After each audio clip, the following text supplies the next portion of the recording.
Bismillahirrahmanirrahim. Assalamualaikum warahmatullahi wabarakatuh.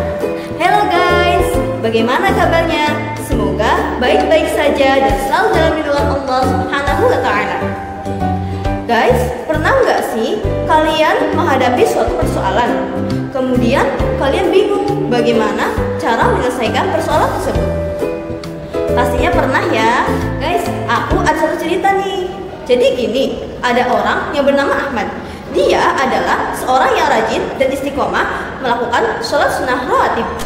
Tapi pada suatu hari, Ahmad subuhnya kesiangan.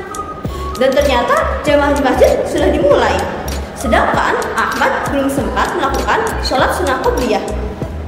Imam subuh kali ini ialah orang yang sudah sepuh dan biasanya bacaannya lama. Lalu Ahmad bingung, ia harus sholat sunnah qobliyah dulu atau langsung ikut jamaah sholat subuh. Nah, kalau seperti ini bagaimana ya penyelesaiannya? Persoalan tadi itu bisa diselesaikan menggunakan kaidah fikih. Apa sih kaidah fikih itu? Kaidah fikih ialah ketentuan yang bisa digunakan untuk mengetahui hukum tentang kasus-kasus yang tidak ada aturan pastinya di dalam Al-Quran, Sunnah maupun Ijma, sehingga lahirlah fikih baru. Nah, di sini saya Faza Ramadina Salsabila, siswi kelas 11 Madrasah Aliyah Wahid Hashim Yogyakarta, akan menjelaskan salah satu kaidah fikih serta contoh pengaplikasiannya dalam kehidupan sehari-hari. Penasaran kan? Langsung saja simak video berikut ini.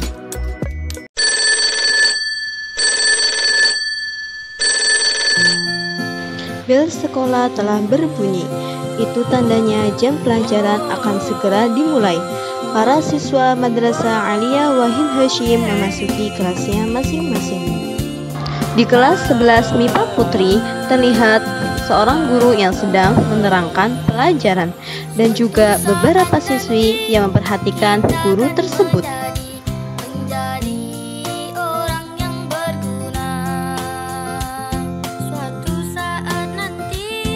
Di saat pelajaran sedang berlangsung, terlihat seorang siswi yang lemas dan mengantuk, dan akhirnya ia tertidur di kelas saat guru sedang menerangkan. Kemudian sang guru menanyakan dan membangunkannya. Siapa yang tidur?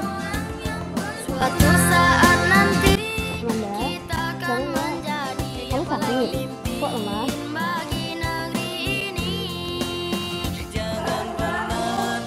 Walah, ya sebenarnya bagus puasa sunnah itu. Tapi jangan sampai hal yang sunnah seperti puasa sunnah tadi itu menjadi penghambat dan melalaikan hal yang wajib, yaitu menuntut ilmu.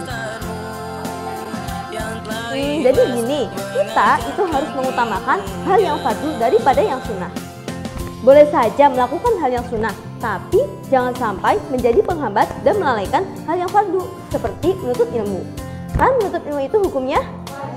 Nah, sebagaimana sabda Rasulullah Shallallahu Alaihi Wasallam, "Thalabul ilmi fardhatun 'ala kulli muslimin wa muslimah," yang artinya menuntut ilmu itu wajib bagi setiap muslim dan muslimah. Sedangkan puasa sunnah itu hukumnya sunnah. Oleh karena menuntut ilmu itu hukumnya wajib dan puasa sunnah itu hukumnya sunnah, maka kita harus mengutamakan hal yang fardu, yaitu menuntut ilmu, daripada puasa sunnah yang hukumnya sunnah. Karena Islam itu menganjurkan dan mengajarkan kepada umatnya untuk lebih mengutamakan hal yang fardu daripada amalan-amalan yang sunnah. Jadi, jika kita ingin melakukan puasa sunnah di saat belajar, itu belajarnya harus tetap semangat, fokus, dan sungguh-sungguh. Namun, jika kita puasa sunnah, terus belajarnya malah ngantuk, terus nggak semangat dan nggak fokus, maka lebih baik tidak puasa sunnah dulu. Kenapa?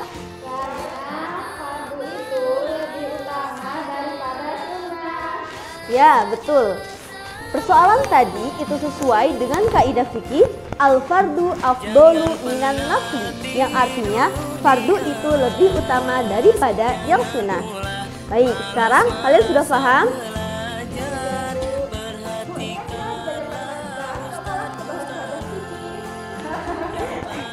Sudah, ya, gak apa-apa lah ya, kan bisa buat tambah ilmu juga. Dan ini kita harus jadikan pelajaran supaya kedepannya lebih baik lagi. Senin depannya seperti biasa Amanda melaksanakan puasa sunnah. Begitupun dengan teman-temannya mengikuti Amanda untuk puasa sunnah. Tapi kali ini berbeda dengan yang kemarin.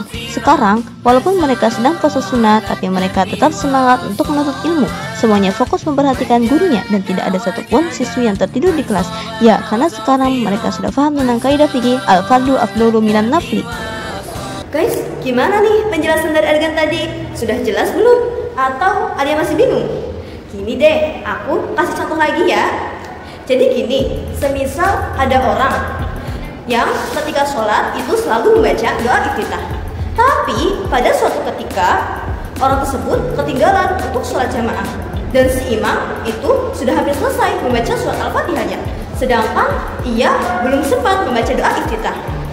Nah, jika seperti itu, maka langsung saja ia membaca surat Al-Fatihah tanpa membaca doa iftitah dulu. Dan jikalau ia membaca doa iftitah dulu, khawatirnya ia tidak sempat membaca surat Al-Fatihah yang hukumnya wajib. Kemudian ada sebuah hadis qudsi yang menjelaskan sekaligus menjadi landasan kaidah ini. Hadisnya berbunyi, "Wa ma taqarraba ilayya 'abdi bi syai'in ahabba ilayya mimma aftaratu 'alaihi wa ma yazalu 'abdi yataqarrabu ilayya bin nawafili uhibbahu." Yang artinya, tidaklah ada cara yang paling aku sukai bagi hambaku yang mendekatkan diri kepadaku kecuali ia menjalankan apa yang telah aku fardukan kepadanya. Dan tidak henti-hentinya hambaku yang mendekatkan diri kepadaku mengerjakan amalan-amalan sunnah sehingga aku mencintainya. Terakhir, kesimpulan dari kaidah al-fardu afdal minan nafli ialah kita itu harus lebih mengutamakan hal yang fardu daripada yang sunnah. Boleh saja melakukan hal yang sunnah dan bahkan itu lebih baik dan lebih utama jika antara yang fardu dan yang sunnah itu seimbang. Artinya, ketika kita melakukan hal yang sunnah itu tidak mengganggu ataupun melalaikan hal yang wajib. Nah, bagaimana? Sudah paham belum nih? Semoga kalian semua bisa paham ya dan bisa menerapkan kaidah fikih ini dalam kehidupan sehari-hari. Baik, mungkin cukup sekian yang dapat saya sampaikan. Terima kasih yang sudah menyaksikan video ini. Semoga bermanfaat dan bisa mengambil pelajaran dari video ini. Juga bisa menerapkannya dalam kehidupan sehari-hari. Mohon maaf apabila ada kesalahan dalam penjelasan serta penyampaian. Assalamualaikum warahmatullahi wabarakatuh.